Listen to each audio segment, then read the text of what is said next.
When you travel the world for a year, you see and experience so much, and we want to share our daily travels with you. Unfortunately, a hard drive failure means we have to tell the middle a little bit differently. So, welcome to Storytime with the Happy Hoppies in this edition of the Lost Episodes. So with Romania, there's two main things that stand out in our memory. And it was number one, high-speed internet is actually the fastest public Wi-Fi that we experienced when we were in all of Europe. Surprising, right? And number two, some of the friendliest people on our trip. Yeah, so I had a coworker here in Colorado Springs that was born in Romania, and so I had told her that we were about to get to Romania, and she connected us with some of her friends. And so that was super awesome. Some of her friends in Timisoara, and then later in Bucharest. In our last Lost episode, we just talked about our crazy border crossing from Serbia to Romania. Which, by the way, I was looking back through and I had a couple more photos that I take on my phone. So if you missed that episode, make sure to go and check that out. So by the time we got to Timisoara, it was around, I think like 8 or 9 o'clock at night. It was pretty late because of the whole process getting there. But what was so nice about it is, as soon as we exited the train station, we had our new friend waiting for us. And I mean, not many times do we get to our destination and have somebody waiting for us to pick us up. Yeah, super nice to have somebody waiting for us. Thanks, Patrika. Thank you, yep. And so then he took us home and we got to meet his wife, Laura, and their 2-year-old son.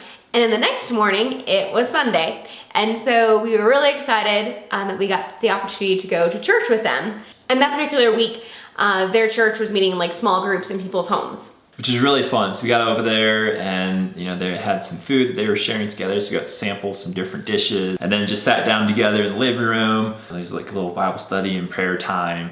And it was really cool. It was awesome because everyone there knew way more English than we knew Romanian, because we know like no Romanian at all. I think we knew hello and thank you. And so they did great just switching back and forth between the two to kind of include us, but then also just be able to speak faster, more comfortably with each other. You'd switch back to Romanian and then translate a little bit back to us. And so it was it was fun. It was really great to meet their friends. And then after that, Laura and Patrika showed us around their beautiful city of Timisoara.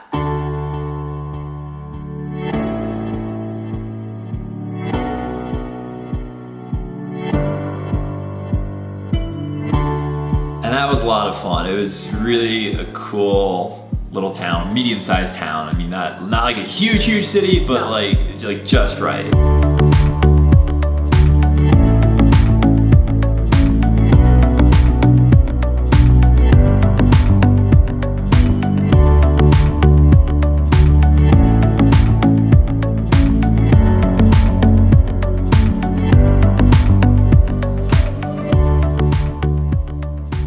When Patrika also shared, we were talking about cell phones and carriers and stuff, and he was like, oh yeah, it's really cheap here. It's like 10-15 bucks a month, and I think it was unlimited. And that SIM card, I think, would work throughout a lot of Europe, maybe not all the countries in Europe, but I was like, man, so if we would have done this trip in reverse, we could have started here, got a local SIM card, dropped T-Mobile for a while, and then just used that to go around for like 1/8 the price. Exactly. So, look into that when you're going. Maybe a local SIM's better, but it's obviously more convenient. Just keep your same phone number. It just depends on what you're trying to do. Patrika at that point also told us that the Wi-Fi at their house was $10 a month. And it was like super fast Wi-Fi. So what's interesting is that right now in Europe, a lot of tech jobs and things like that were moving from Ukraine to Romania. And so because of that, there's just a lot of tech jobs. And the tech companies are, investing in that infrastructure for that high-speed internet, so yeah. So it was super nice to have that high-speed internet when we were traveling. So then that night we ended up going to a really nice restaurant.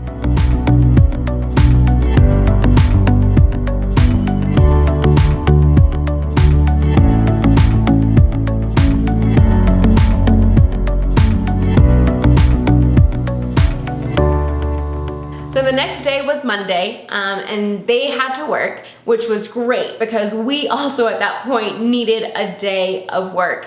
And so we just stayed at the house, we got some work done, and then later that afternoon, Patrika and his 2-year-old son and us, we went to their local playground. And it was just fun just to do like normal everyday things that day. With all the traveling that we had been doing, it was nice just to have a normal day. Then why are you so tense? You're like really tight and like stiff. I'm trying to think through everything, make sure I hit all the points. Breathe. The next morning was Tuesday, and we woke up really early. I don't remember what time it was, but I do remember that it was still dark outside, and Laura and her son were not up yet. And I think Laura actually woke up to say goodbye to us. She did, yeah. She woke up to say goodbye. So that was cool. Yep. And then, yeah, it was really nice that Patrika told like a taxi driver, I guess, where we need to go, because then he ended up taking us to the bus station. It was a little confusing. Like there was all these little mini buses, so more like a 15-passenger van. At that time, we were using an app, and it said that a bus was coming at a certain time. So we got to the bus area with 30 minutes to spare. But we didn't see that bus in sight. But however, there was another bus that was leaving at that very moment to Sinaia. Sinaia? No, not Sinaia yet. Cebu. Cebu? That doesn't sound right. First. Cebu. It is Cebu. Okay. There was a minibus that was leaving to Cebu at that very moment. Our taxi driver was awesome because he was like getting out and like running over to these different vans and finding out where they're going to try to get us connected to the correct one. So again, just super friendly, out of your way, helpful, like so nice. And that's what we consistently found throughout Romania, because at that moment too, we were trying to tell the bus driver that at that moment we didn't actually have enough cash on us. So the whole reason we were there early, 30 minutes early, was so that we had time to be able to get to an ATM. Yeah. So we were gonna get some local currency. And so we were buffering that time to be able to get it, but since our taxi driver connected us with a bus that's ready to go right that minute, they're like, just get in, we'll stop somewhere along the way, you can pull money out, no problem. But the person that was able to translate this was actually another passenger waiting actually for a different bus. She was just on the side sitting on a bench. She heard us trying to tell the bus driver, I mean, we don't feel like we can get on your bus because we don't have the money yet for it, but we will pay you. We got on the bus and took off. So this was a 7-hour bus ride from Timisoara to Sibiu. And the trip ended up, I think, actually being closer to 8 hours. Yeah, so eventually we did stop somewhere and people were getting off for a bathroom break, and the assistant, so not the driver, but the guy that was like taking the tickets and the money, he was like, okay, come with me. So I went with him, and then we went over to this ATM, and I was like trying to run, like hurry up. So like I, ran over to the ATM, got the money out, ran back, and like he sees me running back, he's like, slow down, take your time, we're not gonna leave you, we got plenty of time.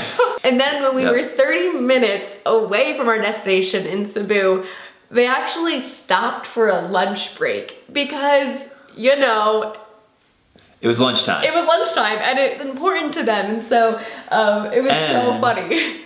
And we did start discovering this throughout more of Eastern Europe too. Like that was kind of the thing to do, is to stop at certain places, and then even later on in Asia too. The same thing. Like they have these places where either they get free gas or free food for the driver if they stop there, and then that place of business is hoping obviously to get the passengers money for food or whatever too. So we didn't buy anything. We just used the bathroom, and we had food with us. I actually checked to see if Uber was available close by, see how much it would be to take an Uber the rest of the way instead of waiting that 20-30 minutes, because we were trying to like get there and be able to see the town while it was still daylight. Yep. But it wasn't available, so we just hung out and it was fine. Yep, so then we ended up getting to Cebu, and I don't remember how long we spent there. In fact, I didn't even remember that we went there until I was able to look back at Peter's photos when we were planning this vlog. And I was like, oh my goodness, what is this city? I don't even know what this is. And we had to look in the map and be like, oh yeah, we made a stop in this city.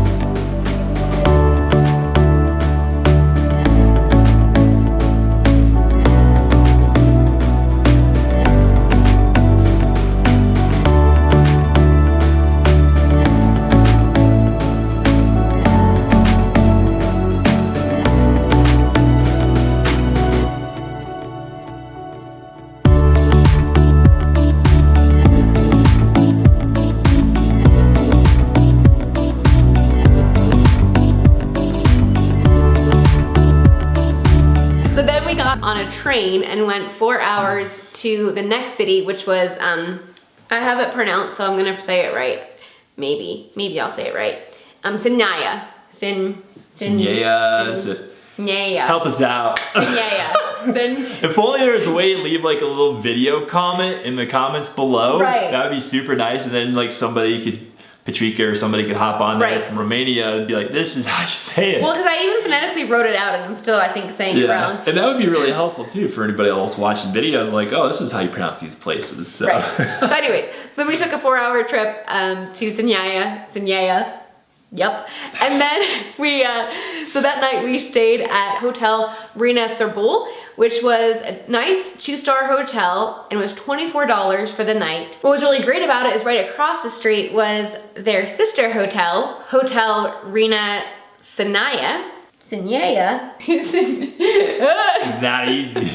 Their sister hotel is across the street. We got to go have breakfast over there. Right, so they had, I believe it was like $13 for a breakfast buffet, and which is a little bit more than we normally spend on a meal, but it was so good. Patrica, they had vacationed there that summer, and they had told us, this is a hotel we stayed at, go across the street, get the breakfast buffet there. And so it was really nice to have these little travel tips. And then while we were there, it actually snowed. And that was so fun. I was like super excited like a kid, like, yes, snow! We woke up to snow. Yeah. Yeah. There's like a nice little fluffy layer of white outside. After breakfast, after we took our time eating lots of yummy food, filling up on this amazing buffet, we hiked up this mountain to go to this iconic castle, which we later saw in a movie. Yeah. Which was fun, and you're watching these movies like, oh, I've been there. It's the Palace Castle, and what was really cool is, later on in the trip, when we were on a flight, I was watching a Netflix movie, and I don't even remember what it was, but I was like, wait, that's the castle! That's the castle we were at in Romania! We didn't buffer enough time because we thought, I think however long of a hike it was, it didn't sound that long, but what we did not know was it was pretty much straight uphill. So you're climbing up these series of steps and keep climbing uphill the whole time. And then when you finally get there, you go down a little ways to be able to get to it, to be able to take pictures and things. It was really cool. But yeah, Lisa bailed pretty quick. So what we did was we took one quick selfie of the two of us, and then I ran. And obviously I don't have that selfie because all the selfies were on my hard drive, but we still have Peter's hard drive and his photos. So he stayed behind and snapped a bunch got of photos. Lots of photos.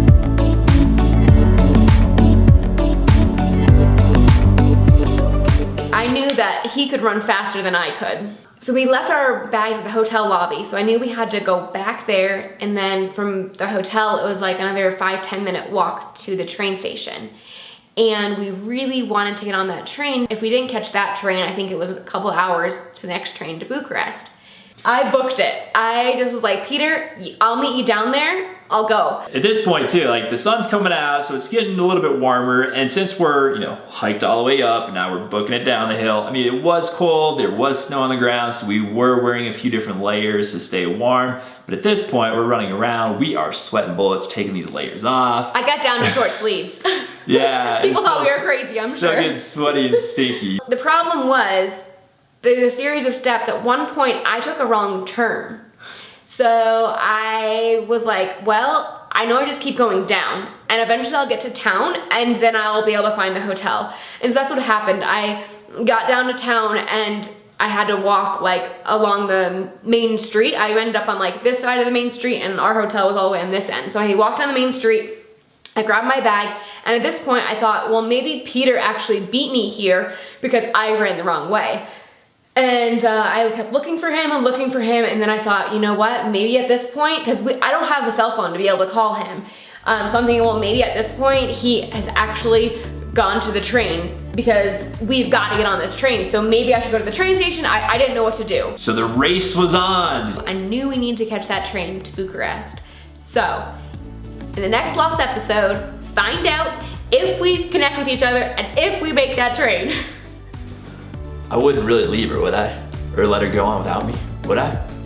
Maybe.